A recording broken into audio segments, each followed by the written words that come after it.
Hi everyone and welcome to another video from DisplayRepair.com. If you suspect that you have problems with the alternator, then this video may help. It will show you some of the most common symptoms and perhaps help you determine if the alternator is the actual problem. So stay tuned.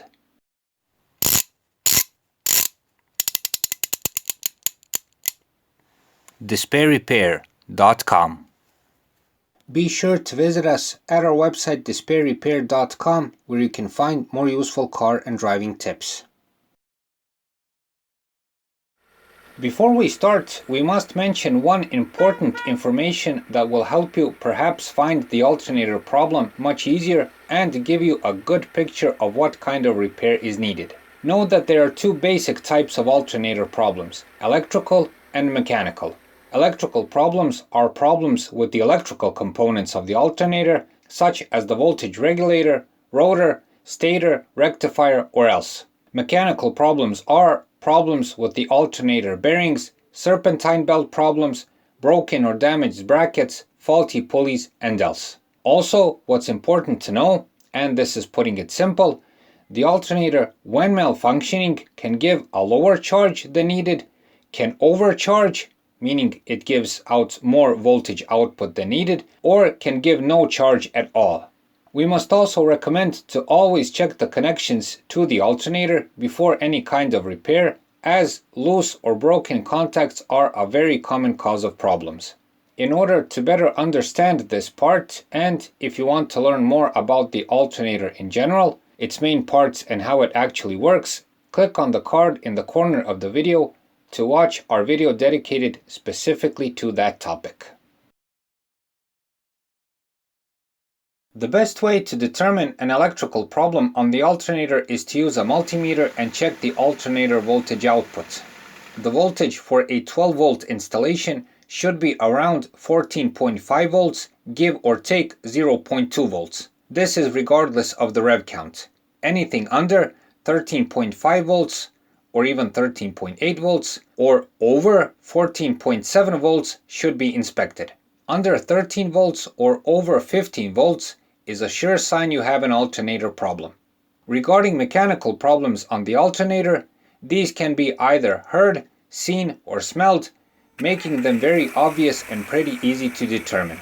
If you want to learn more about how to check the alternator voltage output, we made a separate video on this topic where the whole procedure is explained in detail.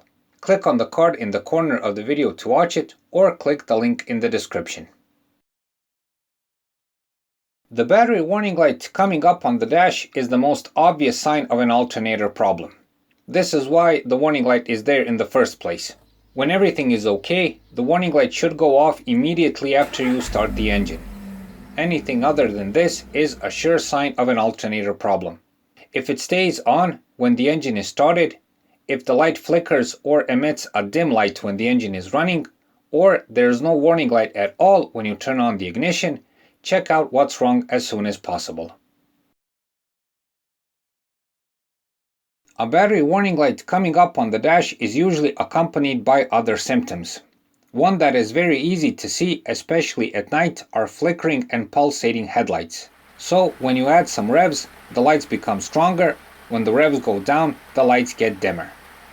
Besides the headlights, you'll notice simultaneously the same pulsating in other places like the rear lamps, interior lighting, and else.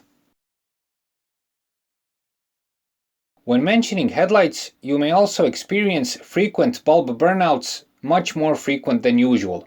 In more severe cases of alternator problems, they may burn out every couple of weeks or even more often.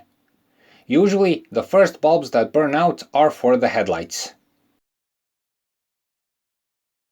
Accompanied by all of the previous symptoms may be a sequence of freak and illogical electric and electronic problems.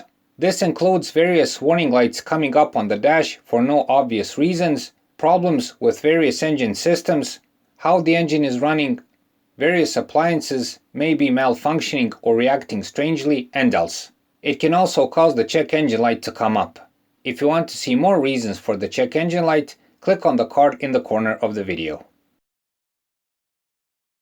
One more very obvious symptom of a bad alternator is a foul sulphuric smell coming from the engine bay.